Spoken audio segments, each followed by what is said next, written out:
1.000 inscritos, galera. Na moral, 1.000 inscritos. Eu fico feliz de finalmente nós conseguir essa meta, cara. E em comemoração, eu tô trazendo aqui um vídeo diferente. Exatamente. Um vídeo mais na pegada do Crossmogs, do Odin, por aí vai. E também, não falando só o game, mas sim a animação que eu tanto amo, o Wakfu. E como eu basicamente me inspirei nos dois para poder fazer esse vídeo aqui, eu vou pegar um dos vídeos que o Crossmog fez sobre os vilões de Wakfu, que foi uma tier list do pior para o melhor. Eu vou aqui dar minhas singelas opiniões sobre todos os vilões. E lembrando que vai ter spoiler. Já tô avisando aqui, vai ter spoiler. Se você não gostou que eu dei spoiler, você foi avisado. E continuou porque quis. Tá bom? Enfim, como eu tô copiando um vídeo do Crossmog lá, eu vou deixar na descrição o vídeo dele também. Eu vou falar dos mesmos vilões que ele falou e adicionar o Chupacu, quer dizer, o Taurus na equação, porque eu via toda a quarta temporada. E vocês estão se perguntando, quais são os vilões? Então, em ordem que apareceu na animação, o Nox, o Kirubin, por algum motivo ele colocou o Rushu, não sei o porquê, o Ogreste, o Orcusporus e o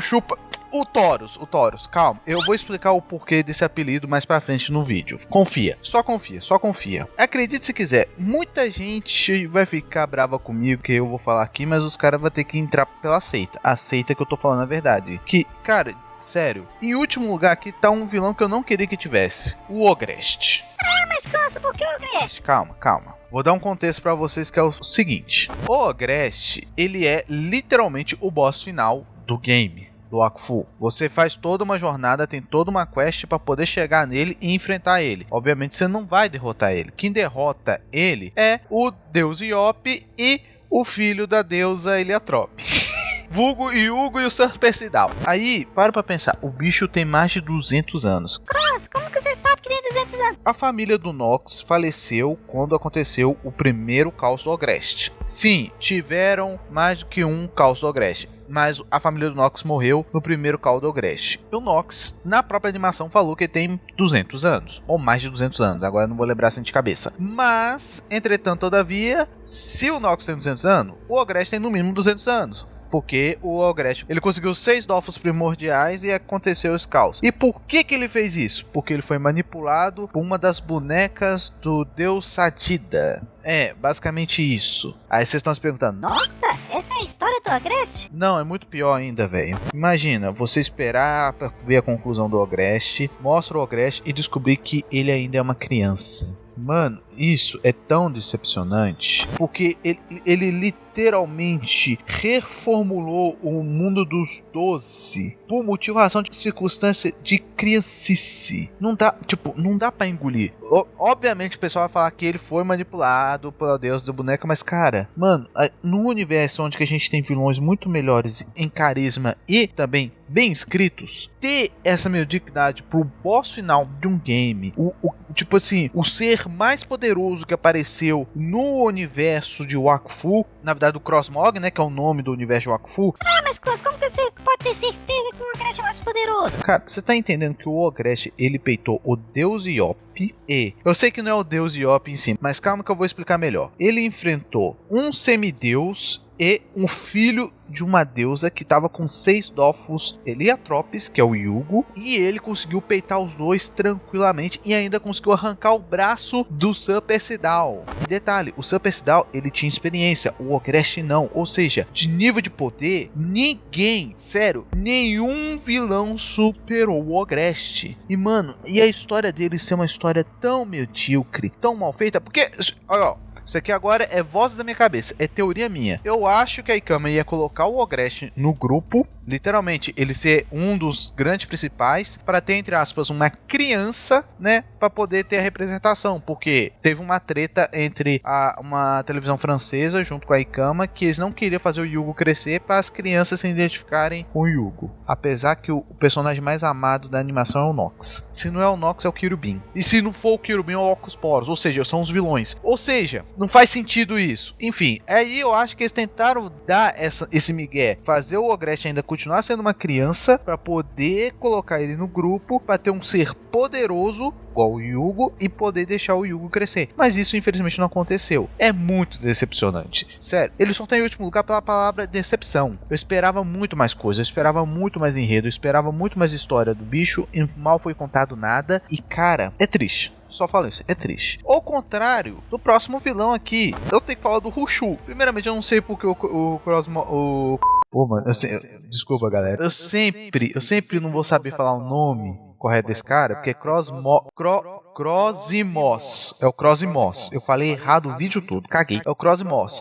E o nome do universo do foi o Crossmog. É pra bugar a cabeça. Pelo menos ele colocou o patinho como símbolo lá do canal dele, velho. Adorei isso. Quem entende a referência desse patinho entendeu. Mas enfim, vamos falar do Rushu. Ele, ao contrário do Ogresh, dá pra entender porque ele é assim. E detalhe, ele é muito carismático. E também tem um design muito legal. Muito legal mesmo. Pena que ele é o famoso vilão genérico. Eu quero poder, eu quero poder. Aí estão se perguntando por quê? Bom, agora eu vou fazer uma explicação aqui para vocês entenderem que o Ogresh é um dos seres mais poderosos. Como que funciona a divindade no mundo dos 12? Basicamente qualquer ser que tem um poder divino conseguir seguidores, ele consegue subir para um cargo de Deus. Isso aconteceu com a deusa Panda e com a deusa Sacre. De alguma maneira elas conseguiram poderes divinos, conseguiram seguidores e conseguiram virar deuses por causa disso. Aí, se você for deduzir, na verdade, deduzir não, já foi falado também que, tipo, para você matar um deus, o deus tem que deixar de ter seguidores. Os seguidores têm que parar de seguir ele, aí ele vai perder sua divindade. E com isso, ele pode morrer. Aí vocês estão se perguntando, por que isso? Calma. O Rushu, ele é um deus demônio. O que acontece? O mundo dos 12 se chamava mundo dos 10, porque havia 10 deuses e 10 deuses demônio. Obviamente virou o mundo dos 12 porque surgiu mais 2 deuses. Mas não surgiram mais demônios. Porque os poderes dos demônios vêm, obviamente, além dos seus súditos, vêm da destruição. Eles precisam destruir para poder ter poder. E por causa disso, que, digamos assim, o Rushu, ele é maligno do mal, porque ele foi criado para ser a destruição, para criar um equilíbrio no mundo assim, e o poder dele vem de seus súditos e de destruir. Só que na animação fala que ele já destruiu tudo no mundo dele, e o súdito dele são os chuchus. E bom, lembra que eu falei dos deuses? Então, o Gutar, ele é filho do deus Iop. E, acredite se quiser, é proibido os deuses terem filhos. Aí vocês estão se perguntando por quê? É bem simples. Os filhos dos deuses são mais poderosos que os próprios deuses. Aí você vai, mas como assim? Bom, primeiramente, eles vão herdar poder divino do seu pai ou mãe, vai depender do deus, né? E eles não vão precisar de súditos para ficar super poderosos. Eles vão ter aqueles poderes para sempre, além deles ser imortais. Uns têm a mortalidade de nunca envelhecer, ou então de nunca poder morrer, igual, por exemplo, o Gutar, que ele morre, mas ele pode voltar à vida. Ele sim, o Gutar já morreu. Cara, não. Eu tenho que fazer um vídeo só sobre o Gutar, explicando por que ele é o maior furo de roteiro, tanto na animação quanto em game. Enfim, mano, a história do Gutar é bastante legal, mas também é remendo pra poder consertar um monte de merda que a Ikama não decidiu, igual o Ogresh. Agora para pra pensar o seguinte, o Rushu, ele morreu na mão do Gutar. Mas, Canso, fica... Não. Entra pra seita que o Rushu morreu. Aí você tá se perguntando por quê? É bem simples. Ele enfrentou o Gutar e o Gutar derrotou ele e mostrou o corpo dele falecido no chão. Como ele absorveu grande maioria dos seus seguidores, ou seja, e o Gutar conseguiu derrotar ele com todos os seguidores dentro dele, ele morreu. Por quê? Porque os seguidores dele morreram na luta contra o Gutar. Aí vocês estão se perguntando, mas Canston, o Rubilex trouxe o Percival de volta à vida. Eles poderiam fazer isso com o Rushu? A resposta é não, porque cada chuchu tem a sua própria habilidade e cada Rushu tem um nível de poder. Nível de poder não, ele tem a quantidade de elementos que ele controla. Por exemplo, o Rubilex ele controla 4 elementos. O Anatar, que é um outro chuchu também que vocês devem conhecer na animação e também no jogo, porque você pode enfrentar ele consegue controlar 5 elementos. Na teoria ele é mais forte que o Rushu, mas ele não tem as mesmas habilidades do Rushu. Ou seja, esse bagulho do Rushu poder reviver Percidal é exclusivamente do Rushu, porque nenhum outro chuchu demonstrou essa habilidade, essa característica de reviver digamos assim, um portador, outro ser e por aí vai. Entende? Como o Rubilex não estava dentro do Rushu para poder reviver o Rushu, então Rushu morreu. Além disso, o pessoal esquece que o Ogresh tacou... Não, o Ogresh não. O Yugo, junto com o Ogresh, tacou simplesmente um fucking meteoro na dimensão onde que tava o Chuchus, com o Rushu lá dentro, e que se tinha algum seguidor, morreu. Que acredito que seguia o Rushu, sabe? Mano, então entra pra seita. Ele morreu, faleceu. Foi de F, arrasta pra cima. E, cara, é legal, é bacana isso, sabe? É bacana mesmo, que digamos assim, mostrando como um deus pode morrer e que é um personagem bastante carismático. Cara, ele é imponente, ele é sarcástico e ele não é burro. Isso dá pra perceber muito bem o pouco que mostrou dele. Pena que ele morreu cedo,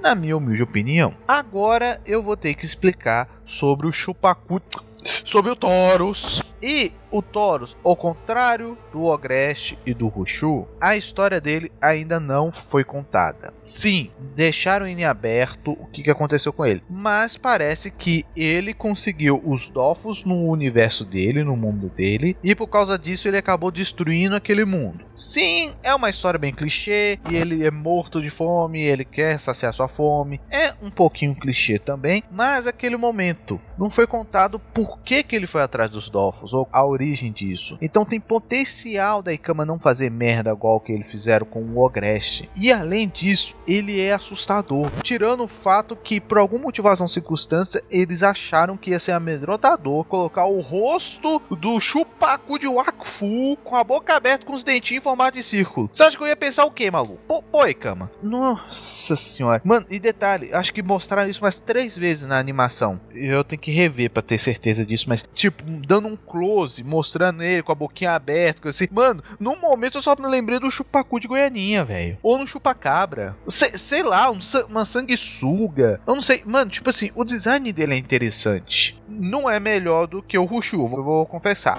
Mas ele tem muito mais potencial de ter uma história bem mais trabalhada, bem mais desenvolvida e tudo mais, porque ele é um ser poderoso. Agora, entre o Ogresh e ele, eu fico na dúvida quem ia ganhar. Eu chuto que o Ogresh ia poder ganhar facilmente com 6 Dofus primordiais, tá? E, tipo assim, eu queria ver mais dele. Sem brincadeira, ele é carismático também, não igual o Rushu, mas ele tem um carisma, ele te dá curiosidade, você fica curioso sobre o que aconteceu no mundo dele, por que ele é daquele jeito, o que aconteceu com ele, tudo mais. Parece aquela famosa história de um herói que acabou vivendo o suficiente para se tornar um vilão, sabe? Tem um grande potencial nisso, por isso que ele tá tão pra cima assim. Mas caso a Ikama, né, não souber contar uma história direito, que eu duvido muito, tá aqui nessa posição maravilhosa. Porque agora, mano do céu, agora é pedrada. Aqui, maluco, é filosofia pura, maluco. Aqui aquele meme de absolutamente cinema entra aqui pros 3 vilões. Cara, pra vocês terem ideia, foi difícil ranquear os 3. Mas vamos lá. E tá aqui em terceiro lugar, Orcus Porus. Galera, que é o consto da edição. E eu quero pedir desculpas aqui que eu falei Orcus Porus, mas não, é Oropo. Eu não sei como é que pronuncia o nome dele. Peço desculpas, cara. Eu já errei bastante nome nesse vídeo aqui e desculpa mesmo, galera. É porque esse vídeo tá gigante e eu só percebi isso depois que já tinha terminado de editar. Então, fica aí com o vídeo, peço desculpas e continue vendo o vídeo, que tá bastante legal. Tem a coisa mais legal, mais interessante e mais bacana, eu vou colocar entre aspas, o filho do protagonista se tornar um vilão por culpa dos próprios erros do protagonista. Mano, é genial, é genial. Então, eu não sei se vocês sabem, mas no Wakfu você não controla um Heliatrope, você controla os Heliatropes, que são literalmente fragmentos do Yugo espalhado pelo tecido espaço-tempo. Por quê? Lembra que eu falei do Ogresh, da luta dele contra o Yugo? E eu falei que o Yugo estava com 6 Dofus Heliatropes? Então, o Yugo era uma criança, ele não conseguia controlar aquele poder dos Dofus do Heliatrope. Isso acabou fragmentando fragmentos do próprio Yugo entre as dimensões e eras. Tanto que, por causa disso que existem os Heliatropes no mundo de Dofus e de Wakfu, que são o mesmo universo. A diferença de um pro outro é 425 anos, galera. E cara, a história dele é uma história triste. Por quê? Porque ele viu os irmãos deles morrendo e toda vez que um Heliatrope morria, ia pro próximo, ia se fundir com o Helianthrope mais próximo daquilo. Tanto que aconteceu até uma guerra entre eles para um se matar o outro para poder, digamos assim, acabar com sofrimento deles, porque eles se sentiam abandonados pelo seu criador, que o criador não estava ajudando eles, não estava lá olhando por eles. Eles, digamos assim, eles sabiam quem é o criador deles, mas não conseguiam encontrar ele de jeito nenhum. Não tinha, digamos assim, uma lança que caía do nada, não tinha um ser muito poderoso que falava que era a reencarnação de um deus. Não existe nada. Por quê? Eles surgiram antes do nascimento do próprio Yugo, digamos assim, da animação. Porque o Yugo, ele é um Helianthrope, ele ainda é filho da deusa Helianthrope, né? E os filhos da deusa Helianthrope, quando eles morrem, eles voltam para os seus Dofos junto com seu irmão dragão. Não junto com esse irmão dragão. Se um morrer antes, ele volta pro Dofos. Aí ficam lá esperando até o outro irmão morrer e os dois renascerem desse Dofos. É explicado isso melhor na série, tá, galera? Eu recomendo assistir. Cara, a redenção que ele dá com o Yugo, literalmente ele passando todo o conhecimento dele pro seu próprio criador, que ele tanto odiou, mas no final ele percebeu que ele não era o Yugo, ele estava tentando ser o Yugo, mas ele aceitou que ele não é mais o Yugo, ainda se sacrificou. É muito bonito. E ainda ensinando ele ainda depois a melhorar suas táticas de luta, é perfeito. E cara, a história dele junto com o Grul Agoragran, mano, explica muito como que o irmão do Grul Agoragran morreu, como o Nox conseguiu o Eliacubo e como o Orcus Porus, tipo, começou o plano dele de, entre aspas, tentar assassinar os deuses. Pena que ele não sabia que os deuses, precisaria o pessoal parar de acreditar nos deuses para os deuses morrerem. Mas eu falei muita coisa dele, mas cara, o segundo e o primeiro lugar aqui, sério, tão pau a pau, velho. Tão pau a pau. Mano, se não fosse pela quarta temporada, sem brincadeira, se não fosse mesmo pela quarta temporada, eu colocaria os dois em primeiro lugar e meteria o foda-se. Em segundo lugar aqui tá nada mais, nada menos que Kyubin. Você acha que o filho do protagonista é filosofia? Que tal o irmão que foi amaldiçoado pela própria mãe? Ou uma bênção? Depende de quem lado vê. Aí vocês estão... Como assim? Bom, obviamente o Kyubin é o irmão do Yugo. E lembra que eu falei que os Helianthropes são imortais? E quando eles morrem, voltam para os Dofos? Então, quando isso acontece, eles perdem todas as memórias da sua vida passada. Exceto o Kyubin e a sua irmã Sinomone, o nome? Agora eu não lembro de cabeça. Nossa senhora. Mano, pra nome eu sou... Sinonome. Sinonome. O nome, eu acho que é isso, não sei, eu peço desculpas. Agora imagina, você toda hora morrer, reviver e lembrar tudo que aconteceu, ter esse conhecimento e tipo, literalmente não conseguir esquecer isso, ficar guardado com você. E mano, ele ficou louco, simplesmente ele ficou louco, ficou maluco, ficou birubilu das ideias, maluco. Porque para pra pensar, você toda vez morrer e renascer e lembrar o que aconteceu, como aconteceu, começar a estudar aquele mundo que você tá vivendo e literalmente aprender tudo daquele mundo, como é que funcionam as coisas e tal. Só que por causa dessa maldição, o Kyubin parece que ele conhecia a mãe dele e queria a atenção da mãe dele. Só que a mãe dele, que era uma deusa, não dava atenção pro Kyubin por um simples fato, razão, circunstância que ela estava aprisionada no universo do Taurus. Que o Taurus estava utilizando ela para sugar o Wakfu dela. O Wakfu, galera, tá a mana do game. Não pensa outra merda, tá? Apesar que a animação não ajuda de vez em quando, né? Mas, cara, entenda, tipo, ele foi amaldiçoado e ele foi, tipo, punido pelos próprios irmãos,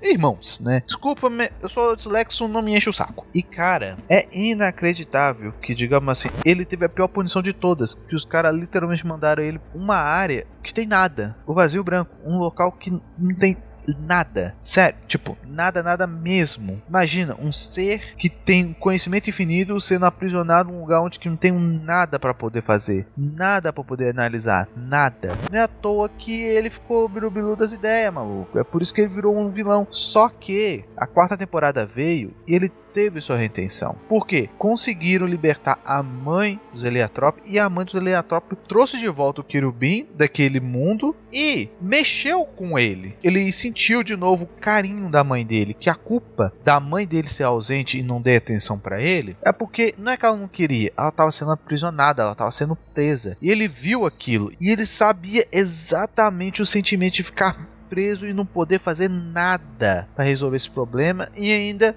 sendo torturado, que no caso da mãe dele, o Akfu dela estava sendo absorvido. No contrário dele, ele estava sendo torturado pela sua própria mente, cheia de ideias, cheia de reviravoltas que ele nunca poderia fazer e nunca poderia demonstrar para ninguém. Tanto que ele teve esse choque de realidade, ele percebeu a merda que fez, se sacrificou, obviamente, para salvar, digamos assim, não só sua mãe, mas o mundo dos 12 no geral, contra o próprio Taurus. E cara, genial, ele teve a sua redenção perfeita, tanto que ele rouba a cena toda vez que ele aparece, porque maluco, velho, o que ele tem de inteligente e tem de carisma, mano, sem brincadeira mesmo, mano, ele é um dos poucos personagens que merecia só um vídeo pra ele. Infelizmente eu vou ficar devendo isso pra vocês, porque quem tá em primeiro lugar era óbvio. Quem conhece meu canal, que sabe que eu só jogo de Shello, é por causa desse vilão, Nox. E cara, por onde que eu posso começar, velho? Mano, o Nox literalmente foi o primeiro vilão que eu amei. E quando eu falo amei, não é que... sabe aquele famoso termo amei odiar? Não. É aquele vilão que eu odiei do começo até o fim, que ele era carismático pra caramba e que o nível da loucura dele chega a ser do nível do Coringa. Aí você tá se perguntando, mas qual Coringa? O Coringa que, digamos assim, quer atenção, é estrategista, sabe? Que quer que o Batman mate ele. Esse é o Nox. Só que, cara, sem brincadeira, todos os vilões aqui, todos os vilões que eu falei, teve propósitos bem diferentes, exceto o Khonshu e o Taurus. Eles teve um momento mais clichê, mas todos tinham um motivo, tinham razão por se tornar vilões. Mas o Nox em si, maluco, mano. Você sente dó, sério, você sente dó. E tudo poderia ser resolvido se ele parasse pra conversar. Só isso. Só que ele tá tão maluco, tão pirado das ideias, que ele, mesmo se ele parar pra conversar, ele não aceita. Ele não aceita que tá errado. Ele quer seguir aquele plano, porque na cabeça dele, ele tem 100% de certeza que vai dar certo. E qual que é o plano dele? Voltar no tempo e salvar sua família do caos do Agreste. Aí vocês estão se perguntando, tá, mas por que ele não salvou a família antes? Bom, porque ele conheceu essa maldição chamada Eliacubo. E quando ele descobriu Eliacubo, ele ficou fascinado pelo Eliacubo, que estudou pra caramba, tentou descobrir qual era o segredo do Eliacubo. É tipo uma analogia com drogas. Ele basicamente viciou um crack, só que esse crack dele se chama Eliacubo. Tanto que ele tinha uma família feliz, sabe? Ele era feliz com a família deles. Obviamente, ele não era rico, milionário nem nada, mas ele se divertia. Os filhos deles adoravam ele. A esposa dele o amava. Ele tinha um doguinho. Mano, ele literalmente tinha uma vida perfeita. Uma vida simples e perfeita. E ele perdeu tudo por causa de uma droga chamada Eliacubo. Tanto que quando ele percebeu que o Eliacubo fez ele perder sua família, ele deixou ele a cubo de cantos e foi tentar recuperar sua família. Só que a família dele tinha morrido por causa do caos do Agreste. E ele não tava lá pra ajudar, porque eles estavam ocupados estudando ele a cubo. Aí, maluco, ele coringou. Literalmente, ele fez de tudo pra poder salvar a família dele. E o pior de tudo, ele sabia das merdas que ele ia fazer, mas na cabeça dele ele fala, foda-se, eu vou voltar no tempo e nada disso vai ter acontecido. Outra coisa que eu também acho genial foi que o Yugo perdeu pra ele. O Yugo, o protagonista, perdeu pro Nox. Tanto que ele tenta voltar no tempo,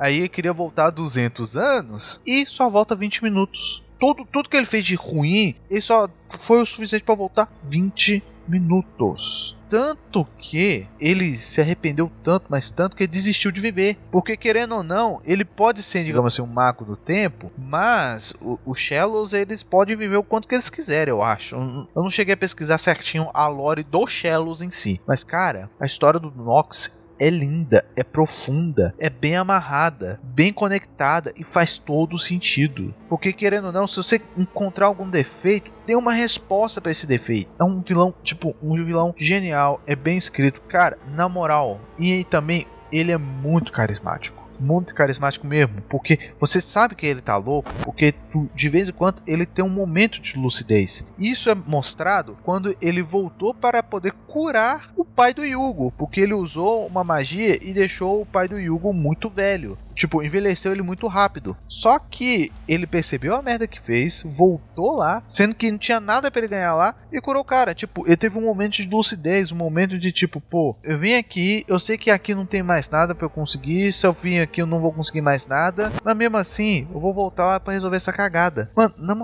moral mesmo, o arquivo bruto desse vídeo tá com 34 minutos, mano. Eu vou parar por aqui porque o Nox merece só um vídeo sobre ele. Não contando a história dele, mas contando toda a filosofia por trás dele, mano. É um vilão com tantas camadas e foi tão bem escrito, cara. Sem brincadeira mesmo. Virou meu vilão favorito. Até hoje, eu não consegui encontrar um vilão tão bem escrito, tão bem amarrado e tão bem feito igual o Nox. Tanto que o Kyubin, ele tá no mesmo nível. Eu só desci pra ele porque ele teve a sua redenção. Ele conseguiu resolver as merdas dele. O Nox nem teve chance.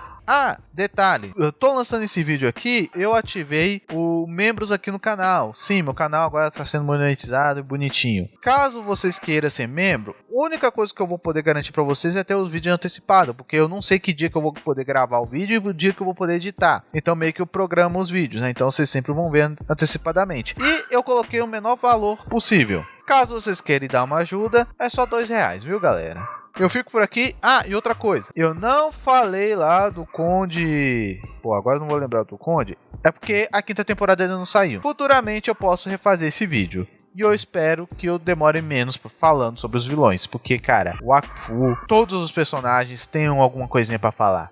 Tem um segredinho pra falar. É muito bacana. Tá? Um beijo no seu Wakfu e até a próxima.